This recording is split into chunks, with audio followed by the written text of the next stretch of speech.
WhatsApp ഗ്രൂപ്പിലെ മെസ്സേജുകൾ നോക്കുന്നതിനിടയിലാണ് ഒരു കുറിപ്പ് ശ്രദ്ധയിൽപ്പെട്ടത്. ആരോ ഷെയർ ചെയ്തൊരു കുറിപ്പായിരുന്നു. വളരെ മനോഹരമായി ചിരിച്ചുകൊണ്ടുള്ളൊരു സ്ത്രീയുടെ പോസ്റ്റാണ് കാണാൻ കഴിഞ്ഞത്. അവരുടെ അനുഭവങ്ങളും അവരുടെ വേദനകളും അവരനുഭവിച്ച ദുഃഖങ്ങളും എല്ലാം ഷെയർ ചെയ്യുന്ന കൂട്ടത്തിൽ നമ്മളൊക്കെ ഓരോരുത്തരും ചിന്തിക്കേണ്ടതും ശ്രദ്ധിക്കേണ്ടതുമായ കാര്യമുള്ളത് കൊണ്ടാണ് അവരിത് നമുക്ക് വേണ്ടി പോസ്റ്റ് ചെയ്തത്. പലരും വായിച്ചിട്ടുണ്ടാവുന്ന കുറിപ്പാണിത്.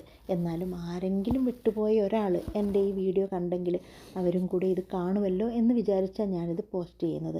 അവരുടെ കുറിപ്പ് അതുപോലെ ഞാൻ വായിക്കാം. MVR ക്യാൻസർ സെൻറ്റർ, കോഴിക്കോട് നിന്ന് കീമോയ്ക്ക് മുമ്പുള്ള അവസാന തീയതി. കഴിഞ്ഞ 3 ആഴ്ച കൊണ്ടാണ് മാനസികമായി ചെറിയ ഞെട്ടലും സാമ്പത്തികമായി വലിയ ഞെട്ടലും വന്നുകൊണ്ട് ക്യാൻസർ 4ാം ഘട്ടവും കടന്ന് പല ആന്തരികാവയവങ്ങളെയും പിടികൂടിയിരിക്കുന്നു എന്ന് തിരിച്ചറിയുന്നത്. പക്ഷേ ഞാൻ തിരിച്ചു വരും, വന്നേ പറ്റൂ. എൻ്റെ കുഞ്ഞുങ്ങൾക്ക് ഞാൻ മാത്രമേ ഉള്ളൂ. അവരുടെ വിദ്യാഭ്യാസം പൂർത്തിയാക്കണം.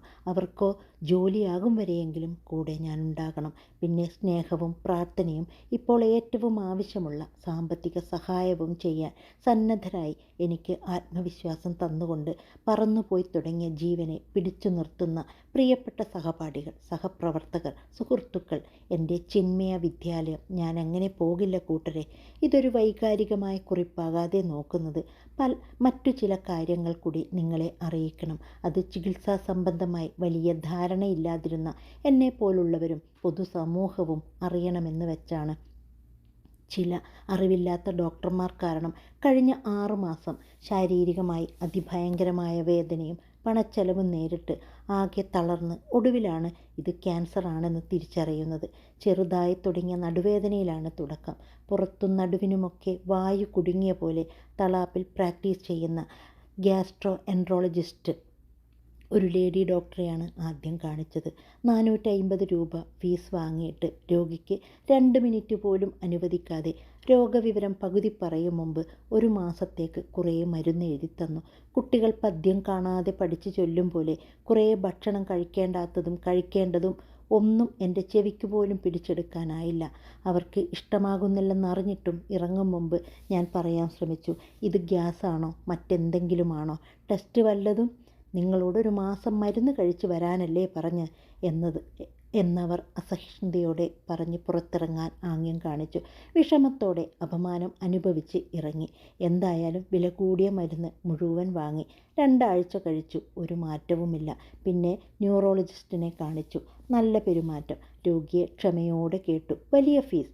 വില കൂടിയ മരുന്നുകൾ. സ്കാൻ ചെയ്ത് നോക്കണോ എന്ന് ഞാൻ അങ്ങോട്ട് ചോദിച്ചു. വേണ്ട, 1 മാസം മരുന്ന് കഴിക്കൂ എന്ന അദ്ദേഹവും. വീണ്ടും നിരാശ. വേദന കൂടുതൽ. ഇതിനു മുമ്പ് കാര്യമായ അസുഖങ്ങളൊന്നുമില്ലാതിരുന്ന കളരി, കരാട്ടെ, ഡാൻസ്, യോഗ തുടങ്ങി പറ്റുന്നതിലൊക്കെ കയറിനിറങ്ങുന്ന കഴിഞ്ഞ 2 വർഷം വീട് പണിക്ക് പണിക്കാർക്കൊപ്പം കഠിനാധ്വാനം ചെയ്തിരുന്ന, ഹെൽത്തി ഫുഡ് കഴിക്കാൻ ശ്രദ്ധിച്ചിരുന്ന എനിക്ക് അസുഖങ്ങളെക്കുറിച്ചോ ഡോക്ടർമാരെക്കുറിച്ചോ ആശുപത്രികളെക്കുറിച്ചോ വലിയ ധാരണയുണ്ടായിരുന്നില്ല.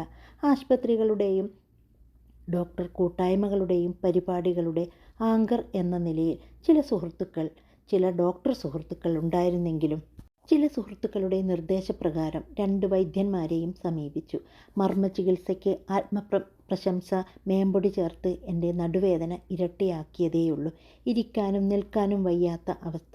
യൂറോപ്യൻ ക്ലോസറ്റ് ഉപയോഗം പോലും ഭീകരവേദന. സ്കൂളിൽ മിക്കവാറും ലീവ്, ശമ്പളമില്ല. ഇതിനിടയിൽ വേദന കടിച്ചമർത്തി 2 ആങ്കറിങ് ചെയ്തു. പൈസയ്ക്ക് വേണ്ടി മാത്രം. വരുമാനം ആകെ ചുരുങ്ങി. വേദന മാത്രം. പലരും പല ചികിത്സ പറയുന്നു. ഒരു ആയുർവേദ ഡോക്ടറുടെ നിർദ്ദേശപ്രകാരം സ്കാൻ ചെയ്തു. കണ്ണൂർ ചാലയിലെ അറിയപ്പെടുന്ന 2 ഹോസ്പിറ്റലുകളിലൊന്നിൽ മറ്റ് ഒരിടത്തുമില്ലാത്തത്ര കൂടിയ റേറ്റിൽ സ്കാൻ ചെയ്ത യുവാവ്, നിങ്ങൾ വളരെ ഉയരത്തിൽ നിന്നും വീണിരുന്നോ എന്ന് ചോദിച്ചു. ഇല്ലെന്ന് ഞാൻ പറഞ്ഞു. എന്നിട്ടും അവർ വീണു എന്ന് റിപ്പോർട്ടിൽ എഴുതി. ഇനിയാണ് എനിക്കിപ്പോഴും അമർഷവും സങ്കടവും തീരാത്ത കാര്യങ്ങൾ ഉണ്ടാകുന്നത്. സ്കാനിങ്ങിൽ നട്ടെല്ലിനൊരു ക്രാക്കും ഡിസ്ക് ബൾജും കാണുന്നു. വേറെയും ഗുരുതര പ്രശ്നങ്ങൾ. സ്പൈൻ സ്പെഷ്യലിസ്റ്റിനെ കാണിക്കുന്നതാണ് നല്ലത് എന്നൊരു സുഹൃത്ത് നിർദ്ദേശിച്ചിട്ടാണ് കണ്ണൂർ ബേബി മെമ്മോറിയൽ ഹോസ്പിറ്റലിലെ ഡോക്ടർ സന്ദേശ് പാച്ചിയെ സ്കാനിംഗ് റിപ്പോർട്ടുമായി ചെന്നു കാണിക്കുന്നത്. വീണിരുന്നോ എന്ന് ചോദ്യം. ഇല്ല, വീണിട്ടില്ല. 2 തവണയാണ് ഇദ്ദേഹത്തെ ഞാൻ കൺസൾട്ടിങ്ങിനായി കാണാൻ ചെല്ലുന്നത്. 2 തവണയും ഇദ്ദേഹം അസ്വസ്ഥനും തിരക്കുള്ളവനുമായിട്ടാണ് പെരുമാറിയത്. കുറേ മരുന്നുകൾ എഴുതി. സ്കാനിംഗ് ഫിലിം ശരിക്കും നോക്കിയോ എന്ന് പോലും സംശയം. കാരണം പിന്നീട് കണ്ടെത്തിയ നട്ടെല്ലിനുള്ള സങ്കോചം ഇന്നുകൂടി MVRലെ ഡോക്ടർ ആ ഫിലിമിൽ ചൂണ്ടിപ്പറഞ്ഞു. അന്നിത് ശ്രദ്ധിച്ചിരുന്നെങ്കിൽ ഇത്ര ഗുരുതരമാകുമായിരുന്നില്ല. വീഴ്ചയോ മറ്റു ബാഹ്യമായ കാരണങ്ങളോ ഇല്ലാതെ നട്ടെല്ലിനും മറ്റും ഉണ്ടായിട്ടുള്ള ഗുരുതരാവസ്ഥയ്ക്ക് മറ്റു കാരണങ്ങൾ തേടാനുള്ള വിവരം ഇല്ലാതെയാണ് ഈ ഡോക്ടർ BMH പോലെ നല്ല സൗകര്യങ്ങളുള്ള ഹോസ്പിറ്റലിൽ ഓപ്പറേഷന് ഇരകളെ പിടിക്കാൻ ഇരിക്കുന്നത്. BMHനെ കുറിച്ച് എനിക്കിപ്പോഴും നല്ല അഭിപ്രായമേ ഉള്ളൂ. വേറെ നല്ല ഡോക്ടർമാരും നല്ല സിസ്റ്റവും അവിടെ ഉണ്ട്. ഈ ഡോക്ടർ ചതഞ്ഞരഞ്ഞ മലയാളത്തിൽ പരസ്യം പറയുന്നത് സഹിക്കാനാവാതെ ഫേസ്ബുക്കിൽ ബ്ലോക്ക് ചെയ്യേണ്ടി വന്നു. വേദന ഒട്ടും കുറയാതെ രണ്ടാമത് കാണാൻ ചെന്നപ്പോൾ നിങ്ങൾക്ക് ഓപ്പറേഷൻ വേണം, അല്ലെങ്കിൽ ഫിസിയോതെറാപ്പി ചെയ്തു നോക്കൂ എന്ന മറുപടി. അന്ന് അദ്ദേഹത്തിൻ്റെ വർത്തമാനം കേട്ട് ഓപ്പറേഷൻ ചെയ്തിരുന്നെങ്കിൽ വേണ്ടിവരുന്ന ലക്ഷങ്ങൾ, വേദന, മറ്റു ഭവിഷ്യത്തുകൾ, എന്നിട്ടും ക്യാൻസർ കണ്ടുപിടിക്കാൻ കഴിയാത്ത അവസ്ഥ. എന്തായാലും ഞാൻ ഓപ്പറേഷൻ ചെയ്യാൻ പോയില്ല. ജൂലൈ മാസത്തിലാണിത്. വീടിനടുത്തുള്ള ഒരു ഫിസിയോതെറാപ്പി സെൻറ്ററിൽ ഫിസിയോതെറാപ്പിക്ക് പോയി തുടങ്ങി. നല്ല സൗഹൃദത്തോടെയും സ്നേഹത്തോടെയും പെരുമാറുന്ന ലേഡി. പക്ഷേ അവരുടെ അമിതമായ ആത്മവിശ്വാസവും എന്നെ ഈ അവസ്ഥയിലെത്തിച്ചു. പല പ്രാവശ്യം ഞാൻ ചോദിച്ചു, ഒന്നുകൂടെ സ്കാൻ ചെയ്തോട്ടെ, ന്യൂറോളജിസ്റ്റിനെ കാണിച്ചോട്ടെ. ഏയ് വേണ്ടെന്ന് മറുപടി. ന്യൂറോ സപ്ലിമെൻറ്റ് കഴിച്ചാൽ മതിയെന്ന്. ഇക്കാര്യം നേരിട്ട് പറഞ്ഞു. അവരുടെ നല്ല മനസ്സിനെ സ്നേഹിച്ചുകൊണ്ട് തന്നെ. അവരെക്കൊണ്ട് വേദന കുറയില്ലെന്നായപ്പോൾ ഓർത്തോ സ്പെഷ്യലിസ്റ്റിനെ കാണാൻ അവർ തന്നെ പറഞ്ഞു. പറഞ്ഞയച്ച ഫിസിയോതെറാപ്പിസ്റ്റിനെ അടക്കം പുച്ഛിച്ച് കുറേ മരുന്ന് തന്ന ആ ഡോക്ടറുടെ മരുന്നുകളും വേദന കൂട്ടിയതേയുള്ളൂ. അദ്ദേഹത്തോടും ചോദിച്ചു, ഒന്നുകൂടെ സ്കാൻ ചെയ്തോട്ടെ. വേണ്ട എന്നയാളും. എന്ത് ചെയ്യണമെന്നറിയാത്ത അവസ്ഥ. വേദന തിന്ന് എൻ്റെ രൂപം തന്നെ മാറി. കുഞ്ഞുങ്ങളുടെ സ്നേഹം കാണാൻ കൊതിച്ചും ജീവിക്കാൻ വഴി വേണമല്ലോ വിചാരിച്ചും പറ്റുമ്പോഴൊക്കെ സ്കൂളിൽ പോയി. ഒഴിവ് സമയത്ത് ഫെറ്റിക് റൂമിൽ കിടക്കും. പലപ്പോഴും കുഞ്ഞുങ്ങൾ വന്ന് താങ്ങി പിടിച്ചാണ് ക്ലാസ്സിൽ കൊണ്ടുപോയി ഇരുത്തുക. ഇരുന്നും ചാരി നിന്നുമൊക്കെ ക്ലാസ് എടുക്കും. അവരുടെ സ്നേഹവും തമാശകളും കൂടാതെ വയ്യായിരുന്നു. ഒരു ജ്യേഷ്ഠ സഹോദരൻ നല്ല ഉദ്ദേശത്തോടെ തളിപ്പറമ്പ് കുറുമാത്തൂരെ ഒരു ആയുർവേദ ആശുപത്രിയിൽ അഡ്മിറ്റായി ചികിത്സിച്ചാൽ മാറുമെന്ന് നിർദ്ദേശിച്ചു. അങ്ങനെ അവിടെ 16 ദിവസത്തെ ചികിത്സ. വളരെ സ്നേഹത്തോടെയും സൗമ്യമായും പെരുമാറുന്ന ഡോക്ടറും സഹപ്രവർത്തകരും. പക്ഷേ ചികിത്സ ഫലിക്കാത്തപ്പോഴും മറ്റൊരു ടെസ്റ്റിനോ സ്കാനിങ്ങിനോ അദ്ദേഹവും സമ്മതിച്ചില്ല. പല പ്രാവശ്യം ചോദിച്ചിട്ടും നിങ്ങൾ ചികിത്സയിൽ വിശ്വസിക്കൂ എന്ന് മോട്ടിവേഷൻ. അമർഷവും വേദനയുമുണ്ട് ഡോക്ടർ. മറ്റൊരു സാധ്യതയെക്കുറിച്ച് ചിന്തിക്കാൻ അദ്ദേഹത്തിനും സാധിച്ചില്ല. വീട്ടിൽ വന്ന ശേഷവും കഷായങ്ങൾ, മരുന്നുകൾ, പത്തിയിടൽ, മുതിരക്കിഴി, ഓർക്കാൻ വയ്യ. കഠിന വേദന സഹിച്ച് 3 ആഴ്ചയോളം എന്നെക്കൊണ്ട് ഇതൊക്കെ ചെയ്യിച്ചത് വലിയ സാമ്പത്തിക നഷ്ടങ്ങളും.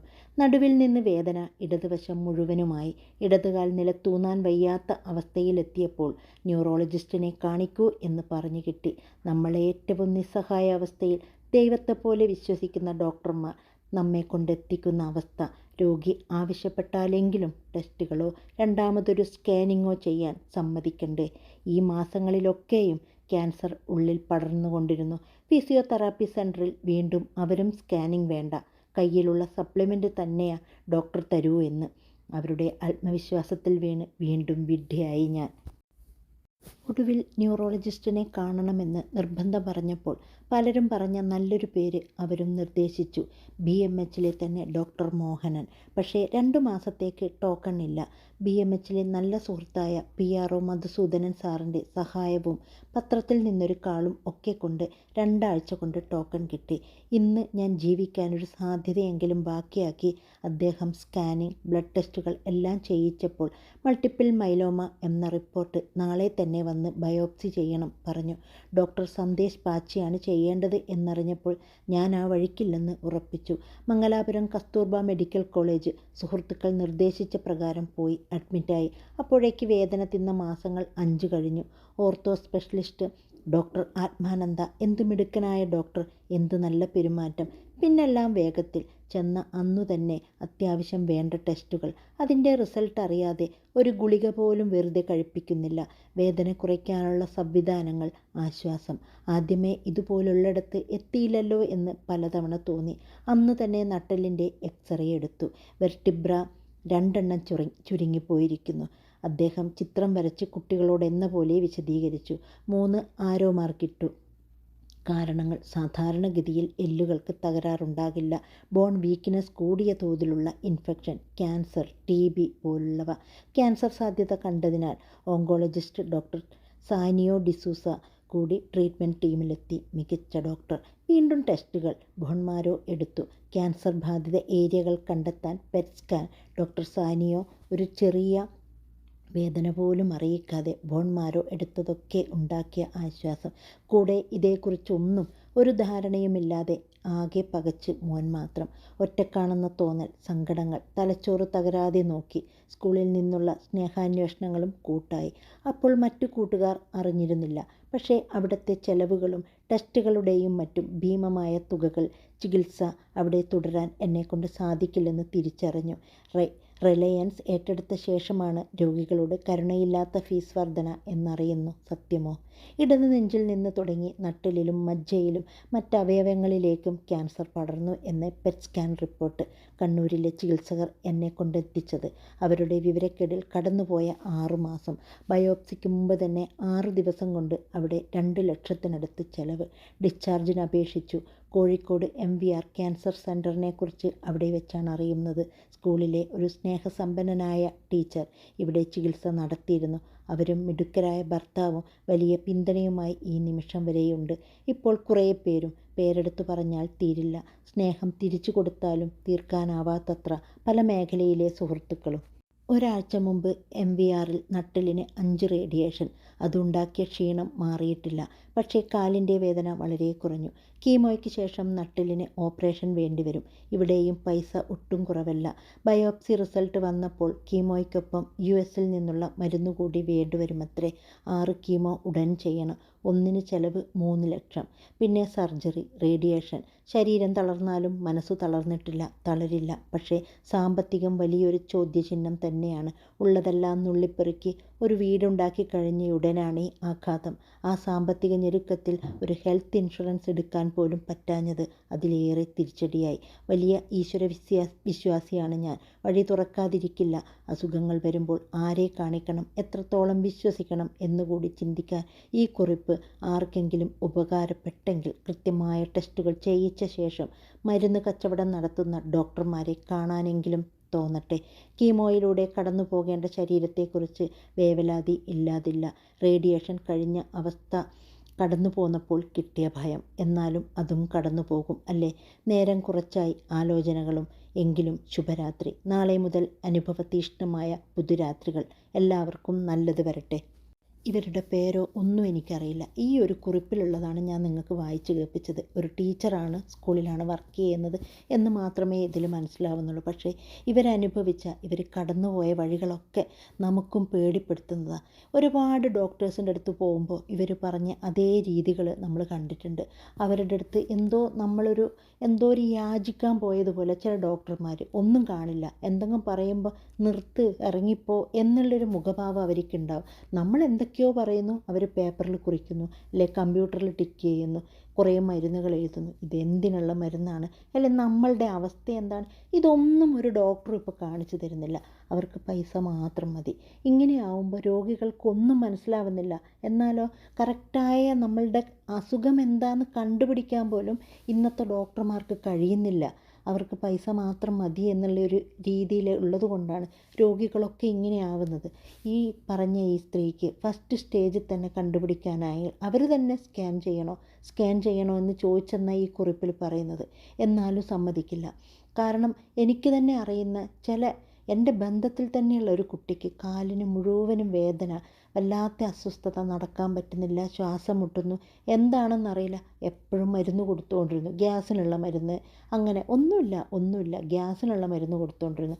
അവസാനം എത്തിയൊരു ഡോക്ടറാണ് പറയുന്നത് വിറ്റാമിൻ D ഒന്ന് ചെക്ക് ചെയ്യണമെന്ന്. വിറ്റാമിൻ D ചെക്ക് ചെയ്തപ്പോൾ വളരെ കുറവായിട്ട് കാണുന്നുണ്ട്. അപ്പോൾ ഇതുപോലും ഒരു ഡോക്ടർ പറയുന്നില്ല. ഇത് തന്നെ ആ കുട്ടിയുടെ അമ്മ അങ്ങോട്ട് ചോദിക്കുക ചെയ്തത് ഡോക്ടറോട്, ഡോക്ടറെ വിറ്റാമിൻ കുറവുണ്ടാവുമോ, വിറ്റാമിൻ D മറ്റോ കുറവുണ്ടാവുമോ? അങ്ങനെ പറഞ്ഞപ്പോഴാണ് ആ ഡോക്ടർ ചെക്ക് ചെയ്യുന്നത്. പിന്നെയല്ലേ ക്യാൻസർ കണ്ടുപിടിക്കാൻ അവർ മുതിരുന്നത്. അവർ കുറേ മെഡിസിൻ അങ്ങ് എഴുതി കൊടുക്കും. ആ മെഡിസിൻ കഴിച്ച് കുറവില്ലെങ്കിൽ വീണ്ടും ആ ഡോക്ടറെ അടുത്ത്, അല്ലെ വേറെ പല ഡോക്ടറെ അടുത്തും. ഇതും എൻ്റെ നാടായ കണ്ണൂരാണ് എന്നുള്ളത് ഞെട്ടിച്ചുകൊണ്ട് ആണ് ഞാനിതും ഈ കുറിപ്പ് വായിച്ചത്. കണ്ണൂരും ഇങ്ങനെയൊക്കെ ആണല്ലോ ഡോക്ടേഴ്സ് എന്നുള്ളത് ചിന്തിക്കുമ്പോൾ തന്നെ നാളെ എന്തെങ്കിലും അസുഖം വന്നാൽ എല്ലാവർക്കും ഇതുപോലെയുള്ള അനുഭവങ്ങൾ ഉണ്ടാവും. അപ്പോൾ ഇങ്ങനെയൊരു അനുഭവ കഥ നമ്മൾ വായിക്കുമ്പോൾ നമ്മളും ഒന്ന് പേടിക്കും. നമുക്ക് എവിടെയെങ്കിലും ഡോക്ടറെ അടുത്ത് പോയാൽ ഒരു 1 2 3 ഡോക്ടറെ കാണിച്ചിട്ട് നമ്മുടെ അസുഖം എന്താണെന്ന് അറിഞ്ഞതിന് ശേഷമേ ആവശ്യമില്ലാത്ത മെഡിസിൻസ് ഒക്കെ നമ്മൾ കഴിക്കാൻ പാടുള്ളൂ. ഇതെല്ലാവർക്കും ഒരു പാഠാവട്ടെ, എല്ലാവർക്കും ഒരു അനുഭവമാവട്ടെ. എത്രയും പെട്ടെന്ന് ഈ സ്ത്രീക്ക് എല്ലാം മാറി മക്കളുടെ കൂടെ സന്തോഷവും സുഖവുമായി ജീവിക്കാൻ ദൈവം അനുഗ്രഹിക്കട്ടെ. പ്രാർത്ഥിക്കാം.